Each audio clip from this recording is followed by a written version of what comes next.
just gotten your P plates.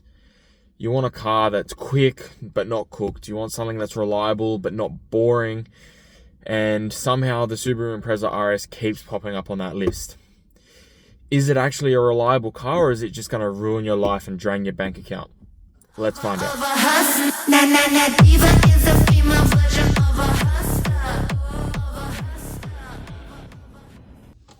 Hey, my name is Lachlan, and today we're going to be going into the Impreza RS 2008 G3 variant. We're going to be going into what it's like to drive and how much it costs for your first car.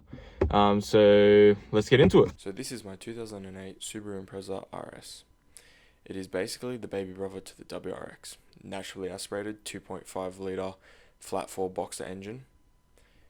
It's paired with a 5-speed manual transmission, all-wheel drive. And although it may not be that fast, it has a proper and raw driving feel. You know, I think compared to other first cars like a Toyota Corolla or a Suzuki Swift, which are very common here in Australia, this car, it feels planted, it feels solid, it sounds nice, and it handles really well, and it's really, really fun to drive, especially when it's raining. So now we've got arguably probably the most important part of purchasing a second-hand vehicle, which is the price. So with these Impreza RSs, I've seen them for sale anywhere between here in Australia, especially Sydney, anywhere from about 4,000 all the way up to the 10-11 mark. I personally purchased my car about a year ago for I think I purchased for $9,000 on the dot. That saying, this car had only just clocked 100,000 Ks at that point and was in really, really good condition. So yeah, you can get them anywhere from about 4 to 10. I would average the price range to about, I think on average you can get them for about 7.5, $8,000 for a decent mileage one, which is really, really good, and maintenance on them isn't horrendous. We'll get into the pros and cons in a second. Now, onto the pros and cons about this vehicle. So I'll start with the pros. So I've got a list here of pros that I've written down. So the first pro obviously being the all-wheel drive. Now, yes, all-wheel drive does make this car a bit more thirsty than other naturally aspirated cars, weighs it down a bit. However, the handling you get from all-wheel drive is just unbeatable, as well as it's going to be safe in all conditions. You can take it in the snow. If you're going on a trip to the snow, it can go there, and the car's going to be safe with its all-wheel drive. We've also got another pro of this car, comes in manual. Some new cars these days you can't get in manual. It's a good car, comes in manual, and I think that's definitely a big bonus when I'm looking for my first car, especially if someone looking to learn manual. It's a 5-speed, it feels good. The gearbox isn't horrendous. The shifts, like the gear throw isn't crazy. There's no massive gaps in between. There's no massive gaps in between gears. All the shift feels tight and close. We've also got, with the Impreza RSs, obviously being based off the WRX and STI and all that, mainly the WRX, aftermarket support for these cars is tremendous. You can get lowering springs, rims, anything you can think of, pretty much this car will have. If you can put it on a WRX, you can put it on this, pretty much. Which is also another good thing for when you're a P-plater, is you can get a car like this and say you want a WRX when you're off your Ps. It all transfers over. So like the rims that I'm going to put on my car, the lowering springs, when I'm off my Ps, if I go to a WRX, I can transfer all of this over, and then I'm not having to rebuy everything. So then in the long run, it makes it slightly cheaper if you want to stay within the WRX family. Now, of course, there are some cons. With the car being all-wheel drive and the all-wheel drive system making it a bit heavier, they are very thirsty cars for naturally aspirated. I think even so, me not driving, just driving normally, not like a maniac, I'm averaging about anywhere from 8.2 to 8.9 litres per 100 Ks, which isn't horrendous, But I have seen, like, the moment you start flooring it, it'll easily get up into the 10, 11 kilometers per 100 liters very quickly. And then, obviously, if you're flogging it every day, it's just going to drain out of fuel quickly. We've also got all-wheel drive maintenance. So, obviously, all-wheel drive, there's more going on. You've got to take care of it. It requires more maintenance than a front-wheel drive or a wheel drive car would. But the trade-off of that is, of course, you get the all-wheel drive system, better handling, and as far as I'm concerned, better traction. Not that it really matters in these slow cars. And obviously, the car, as much as, it's a slow car at the end of the day. They come with like 146 horsepower. So, you're not going to be winning races. However, it does make up for it with how it drives. The handling's on point. You can put it through a corner and it's going to stick to the corner. And I think that really makes up for the lack of power, is just the handling and the sound and the feel of driving the car. And as well, obviously being 2008, the interior is getting quite outdated. The build quality is, cheap, and like you can hear stuff rattle, and you'll hear road noise in the car. It's not going to be quiet. It's not a luxury. But at the same time, it's not horrendous. I haven't had any major issues with the interior. I had my center console crack from leaning on it.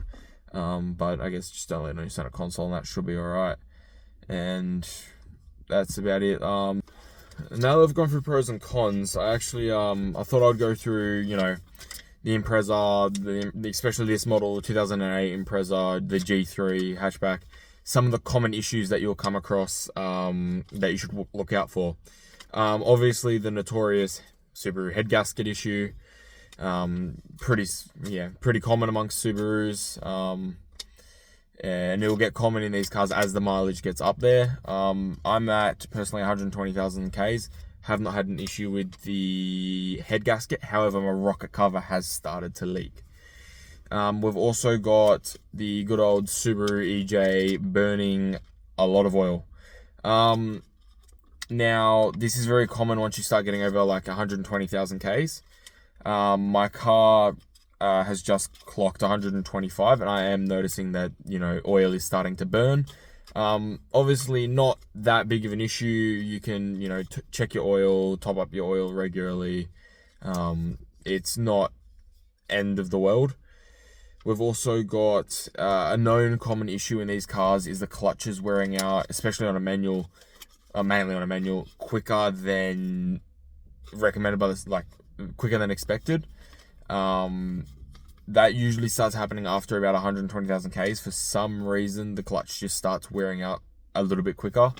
I haven't noticed anything yet, but obviously if I notice anything, I'll keep you guys updated. We've also got an issue that has actually just started on my car. These Subarus are notorious for wheel bearings. So you will tell when your wheel bearing's starting to go, because you'll hear as you turn, with my car, like as you turn, you get like a slight humming, and like a slight vibration from the front, from wherever the wheel bearing is having an issue. And they're very common in this model of car. We've also got another thing that my car is affected by, which is power steering whine. So what this is caused by is, I believe it's caused by just like it can be like a leak in the power steering pump or something. I know a common solution is to change the O-rings in the power steering pump. That then solves the whine when you turn your wheel. And the way you'll know if it's got a power steering pump whine is literally as you turn the wheel, it'll just start whining. Kind of like a supercharger. What else do I have on here? Some owners have reported a leaking rear diff. I haven't had that yet. I've checked mine. I check it every service. Have not seen any signs of leaking. Obviously just keep an eye on it, check it, the usual stuff. And yeah, that's in terms of maintenance. They're usually the main things that go wrong. Obviously, as I mentioned earlier in the cons part, you've got, the trim being cheap and, making noise and stuff, but that's to be expected of nearly like a God, yeah, from a car from 2008, so getting on to nearly 20 years old.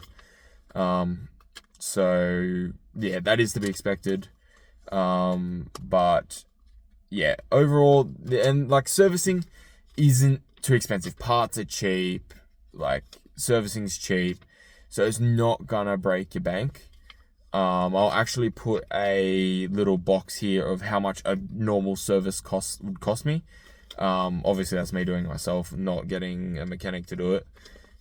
Just so you get a rough idea of what you'll be looking at spending. So I think if you're a P plater, just getting your license, getting your first car, I think the, Subaru Impreza RS would be a very solid option with it, being cheap, reliable, and a generally safe car.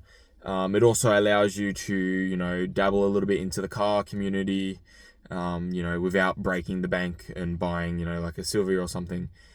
However, if you are just after, the cheapest car, point A to point B, I definitely think in this price range, you could definitely look at like a Corolla or like a Suzuki Swift or something, or even a Lancer.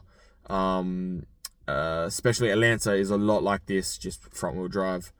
So I definitely would look into those options if you wanted something just like, cheap, point A to point B. You don't really care. You just, first car, you're going to thrash it. Stuff, you know what I mean? So I think I'll definitely look at a Lancer then, or like a Corolla or something. But if you're a young car enthusiast, you want to get into cars, this is your first car, you want something, safe, reliable, 100%, I would recommend an Impreza RS any day of the week. They're fun, they're reliable, they're going to get you from point A to point B, and you can modify them a little bit, dip your toes into the car scene and go from there.